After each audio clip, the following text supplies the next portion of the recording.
There's something very visceral, very special about hearing a four-rotor running at 9,000 RPM. There's a noise unlike anything else that you get with a rotary engine.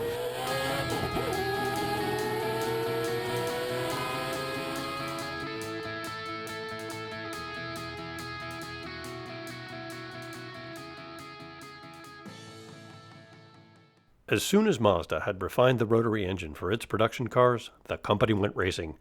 In 1968, the company took two 110S Cosmo Sports coupes to the Marathon de la Route, a punishing 84-hour endurance race in Nürburgring, Germany, which was dominated by European manufacturers such as Porsche, Lancia, Alfa Romeo, and MG. One of those Cosmos, driven by Belgian drivers, finished fourth overall in its European debut. If you look back at Mazda's history from the first time that we brought a rotary-powered sports car to the market, the Cosmo, what did we do? We took it to an 84-hour race to try to prove the durability and reliability and technology of the Mazda power plant. You know, everyone talks about technology transfer. I guarantee you cars would not be where they are today if we hadn't been racing them this whole time. Because there's just no urgency. The urgency in racing where something breaks and you've got to make it better in 2 weeks' time. Production cycles, even with really good car companies, are a year or 2 years. Or things just don't happen as fast. And so, in 1969, Mazda returned to Europe with its sights set on the 24 Hours of Spa, another grueling endurance race that had been run since 1964 and again the domain of European manufacturers. The 24 Hours of Spa was reserved for touring cars, which meant Mazda could not bring the Cosmo. The first Japanese company to enter the event, Mazda arrived in Belgium with three R100 coupes, powered by the 10A rotary engine. Of the three, one car unfortunately crashed in a fast section of the circuit, killing driver Leon Dernier. The other two Mazdas continued and finished fifth and sixth, behind four Porsches and ahead of all other manufacturers. In 1971, Mazda debuted the RX-2 in North America, the first rotary engine car to be mass-marketed in the United States. It didn't take long for the car to capture the attention of the editors at Car and Driver magazine. After a 40,000-mile test for editorial purposes, the magazine bought the car and turned this 1973 RX-2 into a race car to campaign it in the International Motorsports Association's RS Series. With help from a Mazda tuning shop called Racing Beat, the car earned its first win on U.S. soil. This RX-2 was the progenitor for Mazda's racing efforts in the United States, the precursor for everything that followed. Years after the car was retired from racing, Mazda North American operations searched for it and bought it back and restored it to take its place in the company's heritage collection, a living museum of Mazda motorsports. This RX-2 is now part of Mazda's heritage collection, one of several racing cars of significance the company keeps in its basement at its research and development headquarters in Irvine, California. But these cars don't just sit around gathering dust. Mazda maintains many of the cars to race readiness and takes them to historic racing events around the United States and the world. All of them irreplaceable, the cars are the embodiment of this small Japanese car company that has spent 50 years in racing. The general public might be more familiar with Mazda's economy cars or its iconic Miata Roadster, but invariably those cars have benefited from lessons the company has learned on the racetrack. One of the amazing things about Mazda's heritage collection is not just that we have this collection of vehicles, it's that we use them. We believe that race cars were meant to be raced, and this goes all the way to the very top of our management chain here in North America. One of the cars in the heritage collection that sees a lot of use is this 1991 Rx7 Gto. Driver Pete Halsmer drove this car to a drivers' and manufacturers' championship in Imsa GTO competition in 1991. In 1994, Mazda fielded a nearly identical car in the 24 Hours of Le Mans and finished second in class before being retired to Mazda's heritage collection. Powered by a four-rotor engine that generates more than 600 horsepower, this RX-7 is a flame-throwing monster of a car and a favorite of fans around the world. I don't know the first thing about music, but I do know the more instruments you add to the band, the more sophisticated the sound gets. And so it's like that with the four-rotor. I think the draw is manifold. A lot of it's reliving their youth. in terms of some of their first memories of going to the races. The RX7s were a huge part of Imsa all through the late 70s, through most of the 80s. So anyone that grew up and first went to race at that time, those cars are seared in their memory. And then you had the progression that started with the 2-rotor. You had a 12A, then you had the 13B, and then they went to the 3-rotor and the 4-rotor. And so just seeing the progression and the sound, everyone's got their favorite sounding cars. The V12 and V10 Formula One cars, everyone misses those big time these days because the new ones don't sound so hot. The RX7, some people like the big V8 Thunder, the Corvettes, and so sound is such a huge part of this. And that 4-rotor, it literally sounds like it's going to spin itself apart. I mean, it sounds like it's just when you think it's over, it's just getting started, and it just revs and revs and revs. Feedback from fans is phenomenal. The rotary engine has such a hardcore cult following. I mean, we've seen people who have rotor tattoos. That's brand commitment that we cannot ask for. I mean, you can't pay someone to do that. They did that out of true passion. So when we pull these cars out, there's a huge love for these. They're the most distinctive sounding cars on the track. You do not miss when the rotaries are on track. Love seeing these cars out on the track. I've seen them in museums, but it's a completely different experience to hear them racing around the track. Would I rather see these cars out on the track because that's really where they belong. That's part of Mazda's heritage. We race a rotary-powered X19 Bertone Fiat in Levens. The reason is that rotary puts out a lot of power for size. It's also remarkably reliable if you know how to care and feed it. Right. Coming down the line, the next car is the Rx7, which was the original test mule, development mule for the GTU program. And that's number 7. That's chassis number 7, the seventh first gen that was ever built, sitting right there. By Vintag, it was built in '78. It was put together at the factory and brought over and used to develop the future GTU program, the GTU onslaught that really started in earnest in 1980. That's when the floodgates opened, and like I said, for the 1980 Daytona 24-hour, there were at least a dozen RX-7s.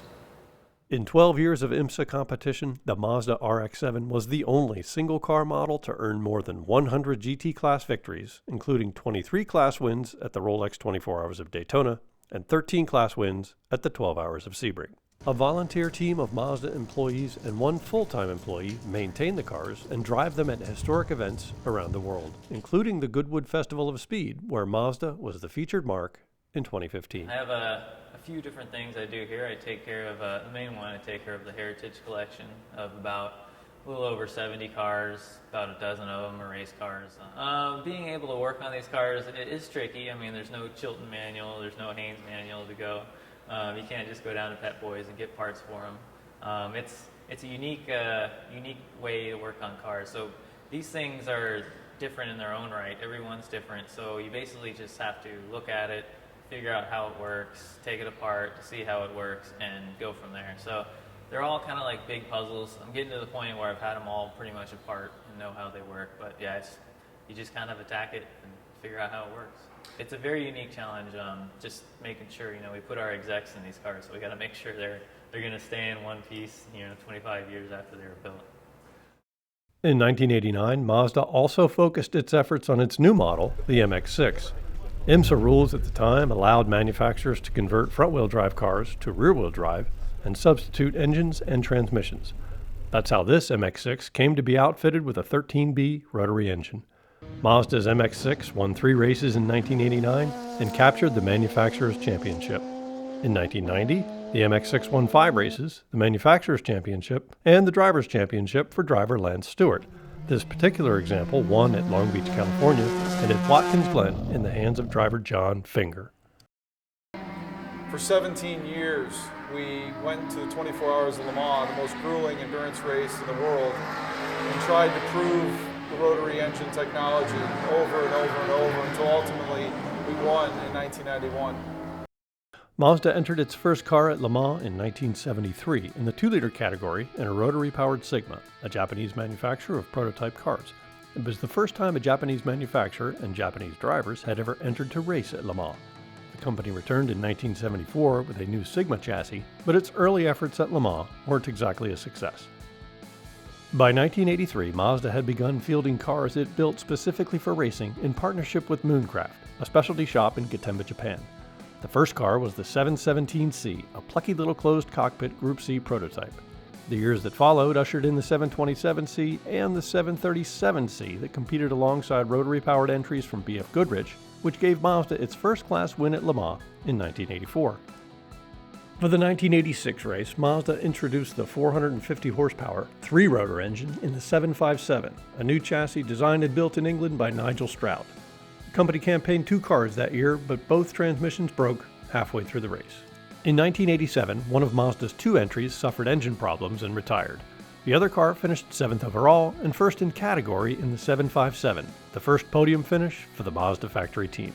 The team returned in 1988 and ran one 757 with a 3-rotor engine and 2 new 767 chassis fitted with new 4-rotor engines, which were 15 seconds a lap quicker than the 757 at La Sarthe. The 757 finished 15th overall and first in its category, and the 2 767s finished 17th and 19th overall. In the 1989 race, Mazda finished 7th, 9th, and 12th overall. The 1990 race saw both entries retire early due to engine and electrical troubles. 1991 was the last year the rotary engine was eligible to race at Le Mans. The 787B pulled into the lead Sunday afternoon as the leading Sauber Mercedes suffered engine problems.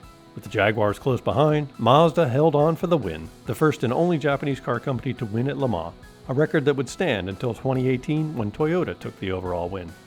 The 3 cars Mazda entered finished 1st, 6th, and 8th overall, and that 1991 victory remains the only win with rotary engine power.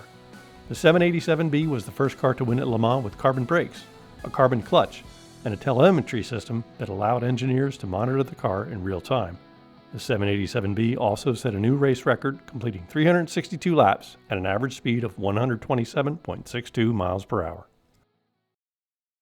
If there was one word to describe Mazda, it would probably be perseverance. When Mazda won Le Mans in 1991, it was after almost 2 decades of trying. It was that never give up attitude that finally succeeded. And that car has become iconic. There was a study or a survey last year, or a year before. It was one of the 10 fan favorite cars for the entire history of Le Mans. The car was beloved. And it's kept on a short leash. I mean, it's back at Mazda headquarters in Japan. It's taken out periodically. They run it just like we run our cars. It gets to go back to Le Mans periodically for reunions. It's been to Goodwood. It is taken out probably less frequently than ours, so it's an even rarer treat to see that one run. And so the Japanese were in racing in a big way in America with the Nissan program and Toyota at the GTP level, and so I'm like, that certainly got my attention that none of those that I thought were the big programs had ever won Le Mans. We often are asked about this wild green and orange paint scheme. What is that? And it's actually a Japanese men's Argyle sock pattern. That was the sponsor of the car. The traditional Mazdas, if you notice, the factory cars were always white with blue, very distinctively Mazda. The number 56 787 chassis dropped out due to an electrical failure at Le Mans in 1990 and finished 8th in the 1991 race. This car also competed in Japan and Europe in the World Sports Car Championship in 1991, and it's now a fan favorite in Mazda's Heritage Collection.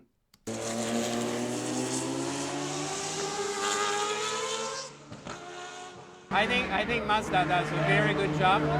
A few reasons. I mean, seeing these cars out in the wild, it's really nice. Seeing them out on the track is even better. It's like looking at wildlife. You can see it in a zoo, and then you can see it out in the wild. And that's where these guys belong. They belong on a racetrack, not inside a glass cage.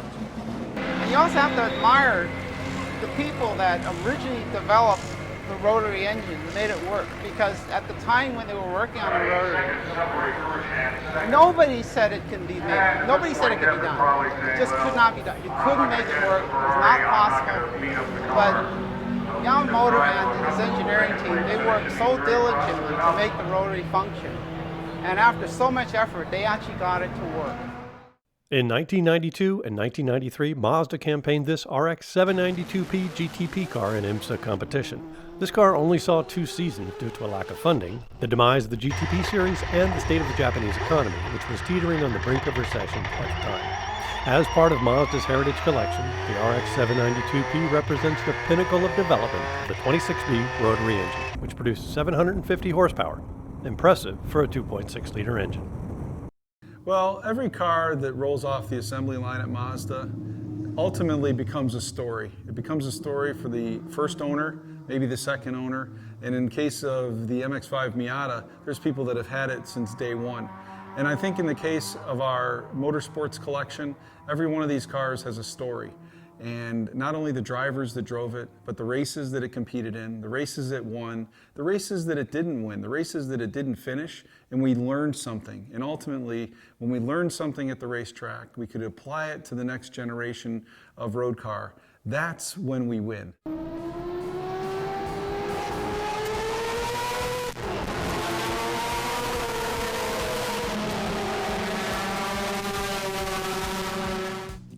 Racing continues to be a part of Mazda's core business, whether it's in professional Imsa competition, the battery tender Global MX-5 Cup presented by BF Goodrich Tires, amateur motorsports such as Spec Miata and Spec MX-5. Mazda uses racing as a platform to develop and prove its products and the engines that power a variety of race cars, such as the exciting NASA NP01 prototype. Not every car will end up in Mazda's heritage collection, but every car on track is part of that heritage.